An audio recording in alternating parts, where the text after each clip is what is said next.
Saya Muhammad Ismail Yusanto, juru bicara Hizbut Tahrir Indonesia. Saya kira warning untuk pihak kepolisian agar waspada bahwa mereka itu masih ada. Walaupun tidak langsung dikurung, bukan kita kemudian memusuhi orang Islam sendiri, bukan. Tetapi jangan sampai orang memandang Islam itu seperti yang Anda tampilkan, itu saja.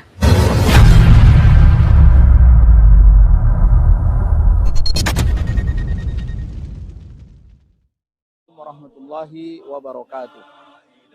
Alhamdulillah, assalatu wassalamu ala rasulillah wa ala alihi wa ashabihi wa mawala. Saya Muhammad Ismail Yusanto, juru bicara Hizbut Tahrir Indonesia dari kawasan Monumen Nasional Jakarta, Indonesia, mengucapkan selamat Idul Fitri 1442 Hijriah. Teriring doa, semoga puasa kita, tarawih kita, tadarus kita, sedekah kita, pendek kata seluruh amal soleh kita di sepanjang bulan Ramadan ini diterima oleh Allah Subhanahu wa Ta'ala, dan kita menjadi semakin bertakwa karenanya. Takwa yang tercermin dari semakin taatnya kita kepada segenap perintah dari Allah Subhanahu wa Ta'ala, dan semakin giat kita di dalam melaksanakan dakwah, termasuk di dalam kita menghadapi setiap ancaman, tantangan, hambatan, gangguan, dan rintangan. Sedemikian sehingga kita bisa mencapai tujuan. Assalamualaikum warahmatullahi wabarakatuh. Hamdan syukran lillah, amma ba'd. Salam sejahtera untuk kita semua. Semoga kita tetap berada di jalur yang diinginkan oleh Allah dan diridhoi oleh Allah Subhanahu wa Ta'ala. Sahabat-sahabat sekalian, saya sambil santai, sambil ya sore hari lah ya. Ini hari keempat Syawal, sambil minum yogurt. Bismillahirrahmanirrahim.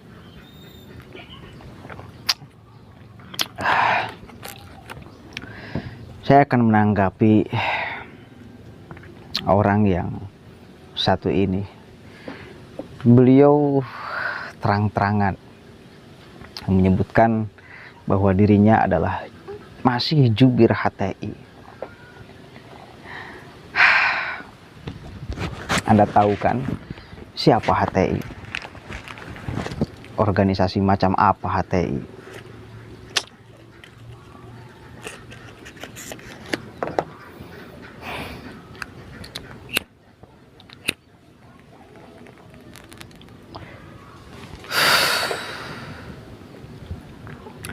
Salah satu tokoh panutannya Ismail Yusanto, kemudian Felix Xiao, yang kemudian rame dibuatkan meme tentang untuk apa membela tanah air, tidak ada dalilnya. Hari ini Palestina mati-matian membela tanah airnya.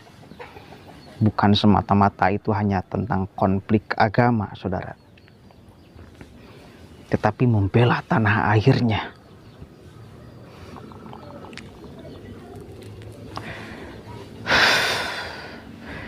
Kalimat yang diucapkan oleh saudara Ismail Yusanto itu ya baik, mengucapkan hari raya Idul Fitri 1442 Hijriah yang kemarin sudah berlalu, tetapi ternyata beliau masih mengakui sebagai jubir HTI. Terang-terangan ya, itu terang-terangan.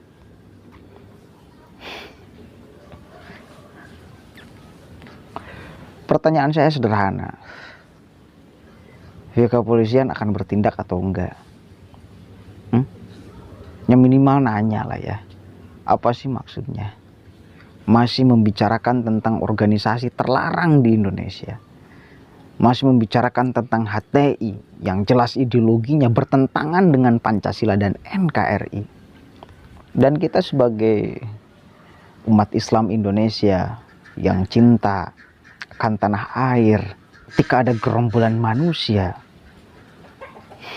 membawa jargon agama, ingin menegakkan khilafah ala HTI ya, garis bawah itu.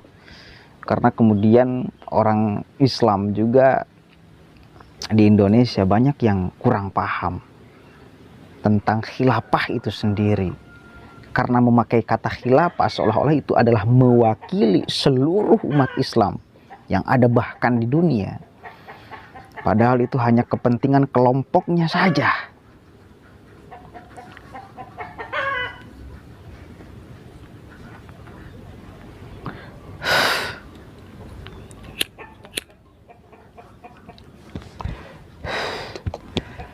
Terpaksa saya mengeluarkan logika saya kembali yang sering saya ucapkan. Logika ini ya sebetulnya gampang sekali kalau misal memang Anda ingin menegakkan negara Islam di Indonesia yang jelas Indonesia adalah mayoritasnya umat Islam.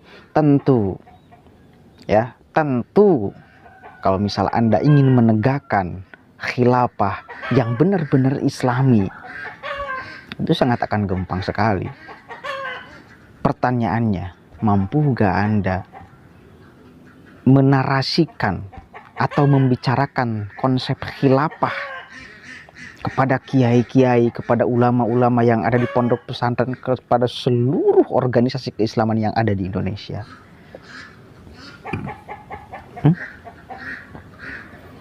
Kepada NU, kepada Muhammadiyah, omongkan konsep khilafah gaya Anda tuh. Kepada kiai-kiai di pondok pesantren yang jelas punya basis massa anak-anak santri, bicarakan tuh. Biar beliau-beliau yang kemudian berbicara, pimpinan pondok pesantren yang kemudian berbicara, pimpinan organisasi keislaman yang sudah lama di Indonesia yang berbicara, maka tidak akan sulit ingin menegakkan khilafah. Dan tidak akan mungkin ada pertentangan, apalagi sampai dibubarkan. Enggak. Apalagi kita tahu bahwa kebanyakan para pejabat pemimpin negara ini adalah orang-orang Islam kok. Kenapa tidak sampai satu narasi konsep keislamannya? Kenapa justru Anda yang kemudian minoritas di Indonesia yang ngotot ingin menegakkan khilafah gaya Anda? Tidak tuh pimpinan pondok pesantren membicarakan tentang keharusan berdirinya khilafah. Indonesia ini sudah kemudian hasil kesepakatan para ulama, bukan hanya tokoh nasionalis tapi juga tokoh agamis. Artinya apa? Bahwa konsep Indonesia ini sudah dibungkus dengan konsep keislaman, saudara. Ya, konsep Indonesia ini sudah tidak akan bertentangan dengan nilai-nilai Al-Quran dan hadis serta ajaran Islam khususnya. Dan ajaran-ajaran agama yang lain pada umumnya. Maka mereka betah di Indonesia, orang Islam ya. Kemudian kita hidup, alhamdulillah lah ya. Alhamdulillah. Sholat kita bisa tenang, ngaji kita bisa tenang, ngopi kita bisa tenang. Alhamdulillah tidak serumit seperti di negara yang lain. Enggak. Kita mah santai-santai saja dan adem-adem saja kita menikmati beribadah di Indonesia. Sangat menikmati. Nggak ada ancaman dan gangguan, nggak ada teror-meneror untuk... Nggak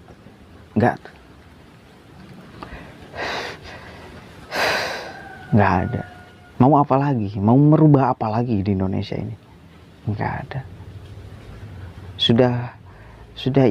Sudah menang konsep para ulama dan ya orang-orang para petinggi kita terdahulunya orang-orang hebat ya, bukan hanya matang tentang bagaimana cara mengelola negara tetapi bagaimana cara mengelola agama.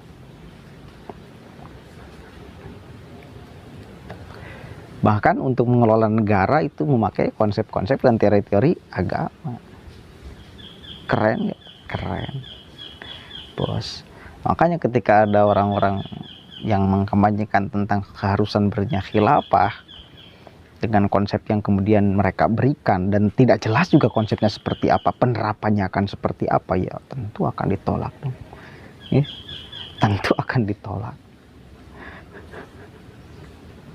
Pertanyaan saya sederhana, kenapa dulu tidak berdiri negara Islam saja di Indonesia ketika merumuskan setelah kemerdekaan bagaimana negara ke depan? Kenapa?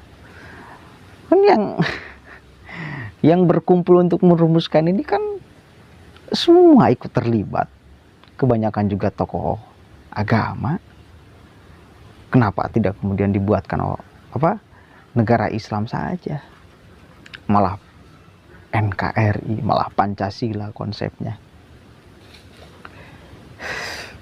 Piagam Jakarta itu meniru Piagam Madinah. Piagam Madinah siapa yang membuat? Siapa yang membuat konsepnya? Siapa yang mencetuskannya?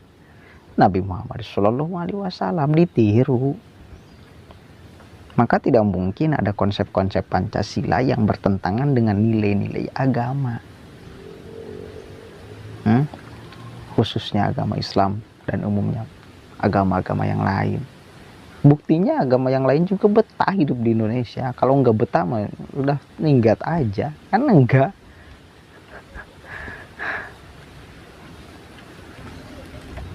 Jadi wajar jika konsep kemudian Anda ini ditolak oleh banyak orang. Apalagi dengan gaya-gaya yang aduh pengen ketawa. Tapi mereka udah dibubarkan. Syukur alhamdulillah ya. Syukur alhamdulillah. Ulah dibubarkan. Bukan kita kemudian memusuhi orang Islam sendiri, bukan. Tetapi jangan sampai orang memandang Islam itu seperti yang Anda tampilkan. Itu saja. Ngeri orang melihatnya. Akhirnya apa? Citra Islam itu dirusak oleh orang Islam itu sendiri. Al-Islamu mahjubun bil muslim. Islam itu ya dirusak oleh orang Islam itu sendiri. Dan kita harus membaca dulu. Ada nggak orang kelompok-kelompok yang seperti itu? Nggak ada. Ada. Bos, ada. Jangan salah. Dalilnya Al-Quran, dalilnya hadis. Tetapi sayang 1000 sayang, Al-Quran dan hadisnya tidak ditujukan untuk menegakkan Al-Quran dan untuk menegakkan Al-Hadis. Apalagi menegakkan Islam. Masa iya membunuh Sayyidina Ali dengan Al-Quran? Yang sedari kecil bersama Nabi? Dari mana itu teorinya? Aneh. Oke, saya tidak akan panjang lebar berbicara tentang hal itu ya. Ini sambil nongkrong saja lah, sambil nongkrong aja, sambil mengeluarkan unek-unek karena ternyata mereka masih masih ingin diakui kehadirannya. Ya mudah-mudahan saja tidak mantak mempengaruhi generasi muda anak bangsa yang akan memimpin Indonesia ke depan. Karena konsep yang didirikan oleh orang tua kita dulu yang sudah matang, yang menanggungi semuanya, itu akan luluh lantah dengan konsep yang ecek-ecek dan abal-abal serta tidak matang. Awas, saya bukan sedang membicarakan tentang konsep yang kurang matang dan abal-abal itu, tentang khilafah, gaya kepemimpinan para sahabat dan Rasulullah. Bukan tentang khilafah Islam ya yang saya bicarakan itu, tetapi tentang khilafah HTI. Harus dibedakan tuh. Bedakan ya. Ada Islam, ada pemahaman Islam, ada agama, ada pemahaman agama. Ada khilafah Islami, ada khilafah HTI. Beda tuh. Jangan disamakan. Oke, di ujung kata sudah terang-terangan Kang Ismail Yusanto ya. Maka saya pengen aja lihat ada nggak ini reaksi dari pihak kepolisian. Ya minimal menanya lah. Kalaupun tidak langsung dikurung karena mengkampanyekan, masih mengklaim dirinya sebagai jubir HTI. Nanya lah apa sih maksudnya. Kalaupun tidak langsung dipenjara tuh dia. Karena jelas melawan secara terang-terangan. Ya, salam hormat kepada semuanya. Dan ini saya kira warning untuk pihak kepolisian agar waspada, bahwa mereka itu masih ada.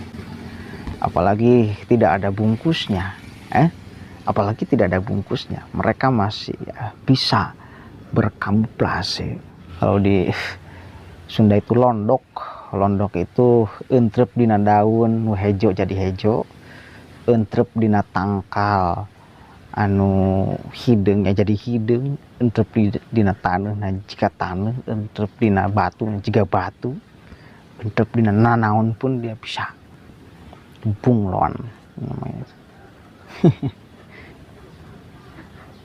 Bisa tuh mereka tuh. Ya. Assalamualaikum warahmatullahi wabarakatuh.